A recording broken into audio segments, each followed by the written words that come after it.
Hello everyone, welcome to this session which is about model villages, and thank you for joining me today. I'd like to thank the Society of Genealogists too for asking me to give this talk.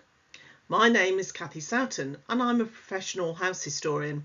I carry out research on all types of properties built from the medieval period up to the 20th century, and I run courses on the subject too. I'm also the current secretary of AGRA, the Association of Genealogists and Researchers in Archives. I should start by saying, to avoid any confusion, this talk is about those self-contained, purpose-built model villages that were built by wealthy landowners or philanthropic industrialists, rather than those old-world, quaint miniature villages you can visit. That may be a talk for another time. I've been interested in model villages for 15 years or so. I did an architectural history qualification and we had to write a dissertation on a relevant local subject. And I chose to research the estate villages that the Rothschild family built near their 7 country houses in the Vale of Aylesbury, which hadn't previously been studied in any depth. There are several prominent model villages which I'll highlight in this talk, but there are also dozens more, such as the Rothschild ones, which are less well known.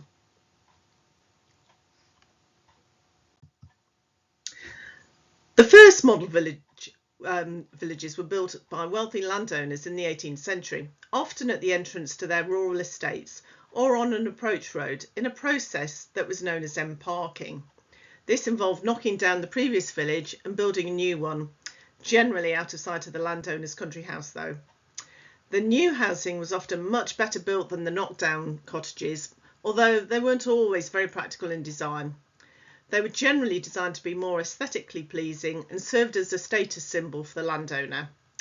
They tended to have a generally uniform and symmetrical appearance, but were mostly quite small in number, reflecting the small population size of such rural villages at the time.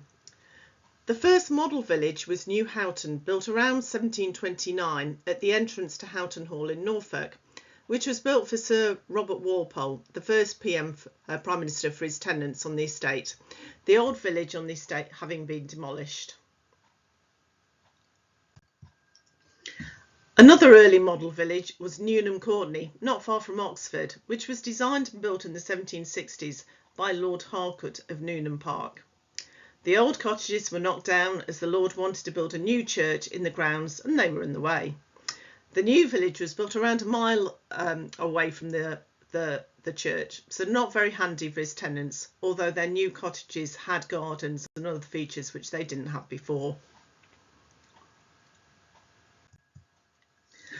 The style of the early model villages was generally quite plain and utilitarian in design, but from the early 1800s they became more picturesque in design, meaning more visually attractive in an old worldly way with lots of architectural features.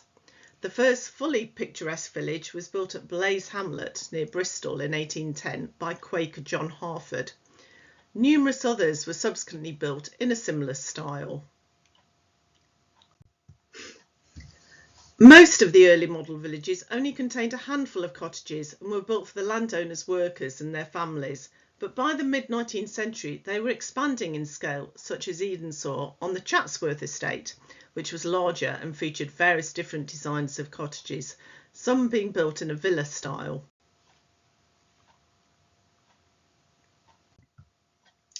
As the 19th century developed, pressure mounted to improve poor housing for workers, and in the absence of any local government responsibility, some landowners considered they had a social responsibility to build comfortable cottages for their staff. More enlightened landowners were keen to house tenant workers in high quality buildings that not only reflected well on the estate, but also helped to maintain the value and appearance of the land, even if the profit from rents was low. Many pattern books were produced for workers' cottages in this period, which less wealthy landowners may have used as a basis for their estate cottages, rather than employing architects.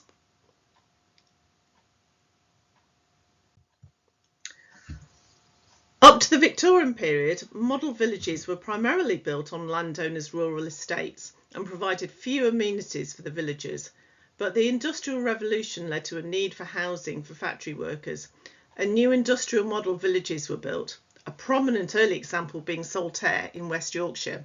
built by the industrialist and philanthropist Cathy Soughton in the 1850s for his workers at his textile mill.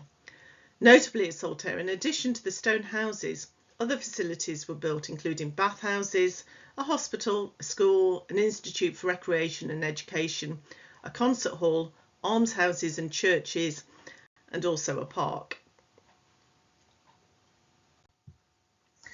Other industrialists followed Saltaire's example, with a famous one being George Cadbury's Bourneville, which he built near Birmingham in the 1890s for the workers in his chocolate factory, so as to alleviate cramped living conditions. Hundreds of good quality houses were built in an arts and crafts style with large gardens. Lots of recreational amenities were also built, including swimming pools, football, cricket and hockey pitches, grassed running tracks, several bowling greens and a fishing lake, all for the benefit of their workers and the families. No charges were levied for use of these facilities. The Cadburys also gave workers the opportunity to complete commercial or technical training, while the company also established work councils such as the Women's Work Council and supported trade unions. They pioneered pension schemes, joint work committees and a fully staffed medical service. However, no pubs were provided as Cadbury was a Quaker. Another well-known model village is Port Sunlight near Liverpool, which was built from the late 1800s by Lever Brothers for their soap factory workers. The name Sunlight was their most popular cleaning product at the time. The housing was provided in a variety of styles and many amenities were also provided, including welfare schemes for the workers. A number of other companies also built model villages for their workers, one notable example being Great Western Railway's Railway Village at Swindon.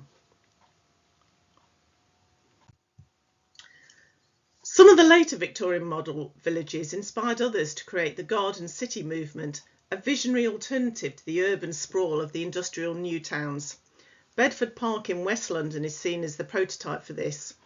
In the later 1870s, Jonathan Carr, a cloth merchant turned property developer, built the leafy Bedford Park estate in Chiswick for artistically inclined middle classes, with houses designed by leading architect Richard Norman Shaw and others in a Queen Anne revival style.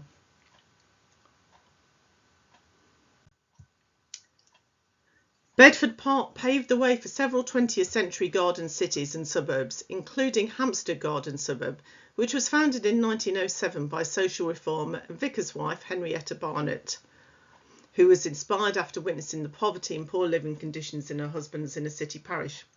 She planned a development for people of all classes to live together in an attractive landscape community. This was followed by garden cities created at Letchworth and Welwyn in Hertfordshire, which, like some of the industrial model villages, were planned as self-sufficient communities. The last model villages created by industrialists for their workers were in the 1920s and 30s and included Silver End, a garden village near Braintree in Essex, which was built by Francis Henry Crittall for workers at his metal windows factory, and Stuartby in Bedfordshire, which was built for the workers of the London Brick Company and laid out on Garden City lines. Much more recent schemes inspired by model villages have included King Charles's purpose-built village in Dorset called Poundbury, while the last government announced plans for the development of a number of garden villages and towns in various English counties, where holistically planned, self-sustaining, mixed-use communities would be created. Time will tell how history will view these.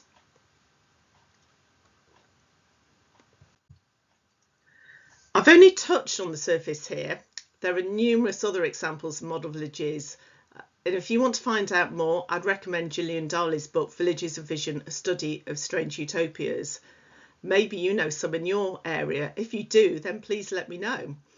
I hope you all found this interesting. If you have any queries, you can contact me via the details on this slide or via All About the Places social media.